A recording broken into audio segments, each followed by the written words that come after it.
Well, hello everybody. Hope you had a wonderful Thanksgiving and finally got back off the road. And we'll get back into the shop here and see where we're doing on projects. So, as we have it, back to a 372 aftermarket case. Uh, Probably an aftermarket crankshaft and miscellaneous other stuff. Of course, factory tank and probably this piece of factory, but basically aftermarket for what we got here.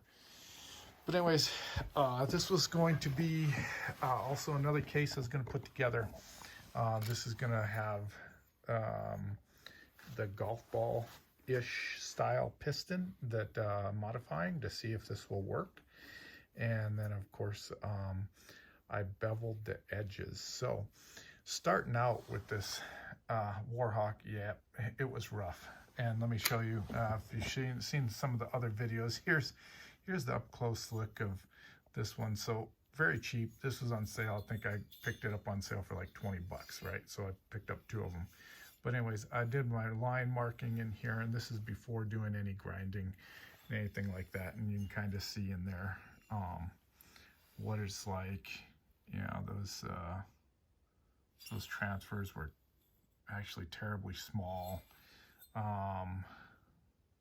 The lowers, this was actually pretty poor in a lot of ways. So real kind of garbage here.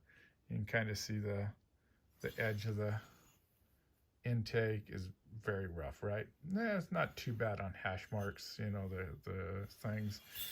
I question, I've had one of these two on a 576 Husqvarna. I didn't like how the plating held up. It looked like it was wearing quite fast.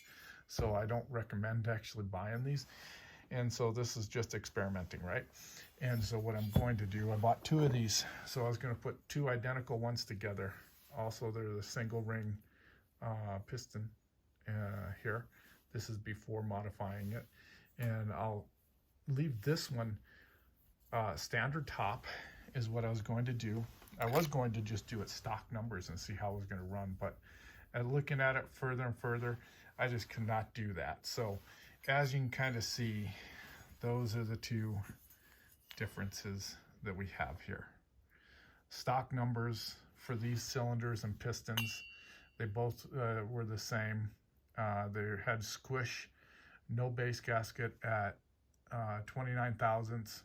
I'm gonna go with that because I don't have really a good way of doing this yet. Maybe make a jig one of these days and put sandpaper in, and I can do that, but I'm not gonna do that this time. Piston weight is 84 grams stock, and after I did this, plus modified the bottom of the skirt, modified a little bit in here, and just sort of smoothed it out, and I got down to 81 grams. So not a lot, but a little bit. 3 grams could be quite significant. So anyways, let's show you what I did with the cylinders. So let's see if we can do this, get it in decent light, and kind of see what it was that I ended up doing. And kind of, this is the dark one. Actually, you can kind of see that's what it looked like. I scribed the lines, put a gasket on there, scribed the lines. I scribed a line across the thing. What you basically do is I did a flat edge with this very small deal, put a line in there, flat edged it like so. And then also what I did is put this in a Dremel and finally do a cutoff wheel. And I found that this, instead of grinding it out with hogging it out with any kind of bit like this, this actually goes nicer, smoother, and it doesn't chip my plating on the side here.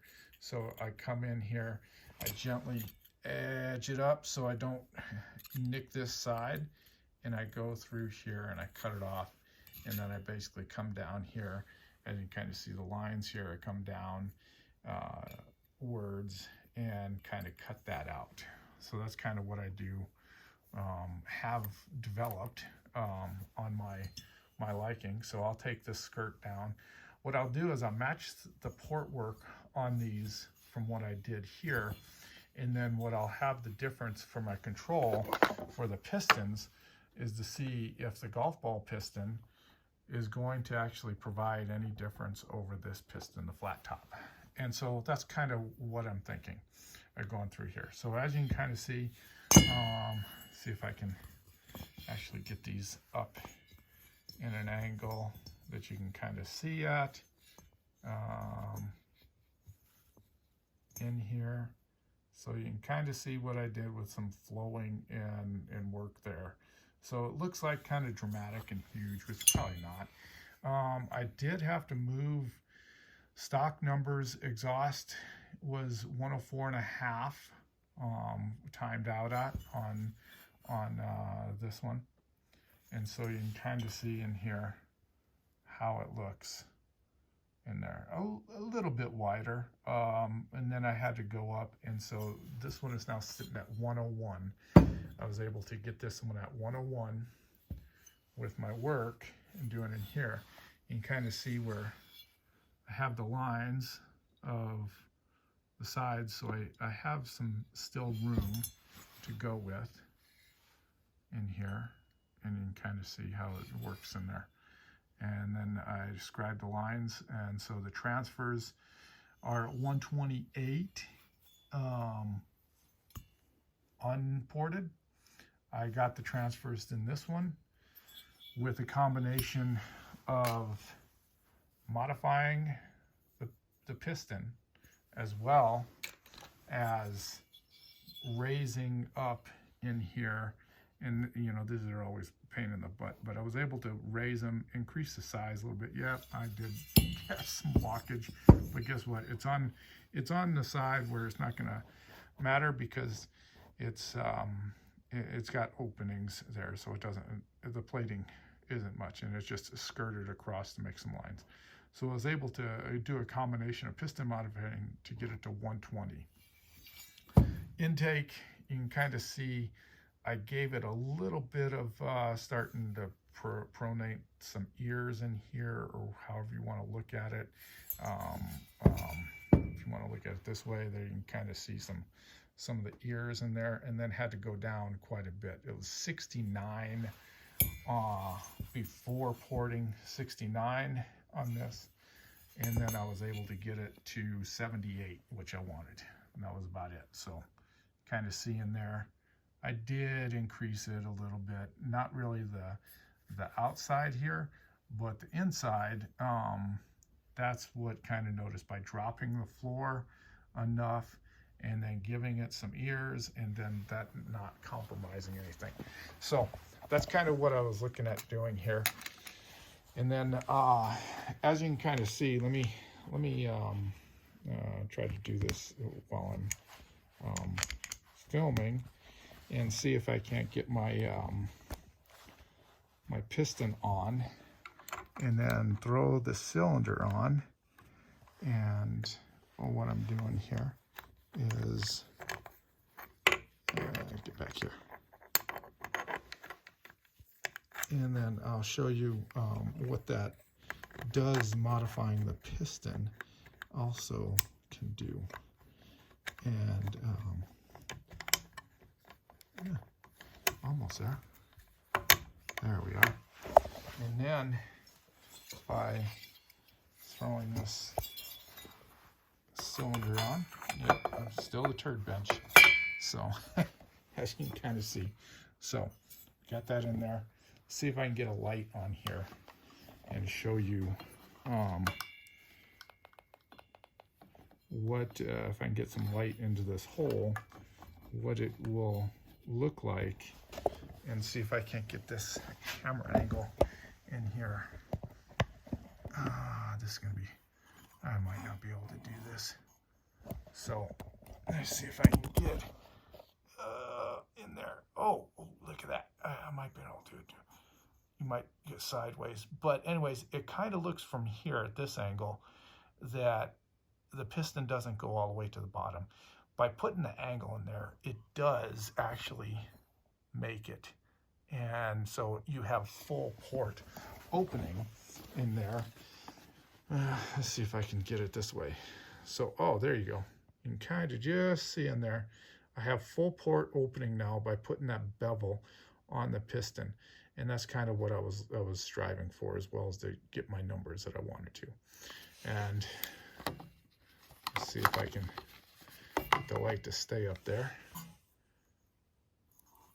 So as you can kind of see, there's the rotation of the full port opening, and angling it upwards too by hitting that edge and bevel. It'll angle it, shoot it up towards the top as well. So as you can kind of see, that's what I got so far. That's what I have. Anyways, hope you enjoyed watching this. I'm not going to do anything in the chamber. What it looks like. I will have to get in bevel and then of course polish a little bit more, smoothing and polishing the exhaust. How I do that is I end up starting out with one of these fairly coarse, get it down, work it down, and as you see in my other videos, I get it smooth. I don't get it quite mirrored finish. And then I also have one of these with bits on here, and then I cut some Scotch-Brite and I go in there after this. So there's a couple. I have two different coarsenesses on this, and then I use that up. So that's kind of what I've been using as far as that goes. And then some of the bits that we got here down here, some of the tools that I have. Of course, go in and out, but that's kind of what we're looking at here. So anyways, hope this one is fun to watch. One of these days, I will make I got some 50cc saws here, down here. There's a 450, so we'll see. That's going to remain stock. Then I got some others in here. I got a 4910, I got a 49, a CS49 Echo, a CS4910. I gotta get back in and for that. And then I do have some Dolmars that I want to put up against. So that's going good. So hopefully everybody's good. Have a wonderful day. Enjoy this video. Thank you for watching. All that other good hoopla stuff like that. But anyways, it's holiday season, so have a good one. And until the next video, hopefully I'll get the 372 running back up, and we can do some testing. And then I'll have another carcass case, so I'll have two of them back to back. They'll be the same. I got another case ready to go for cylinders, so they'll be back to back, and then hopefully I can do that. So anyways, thank you. Have a good one.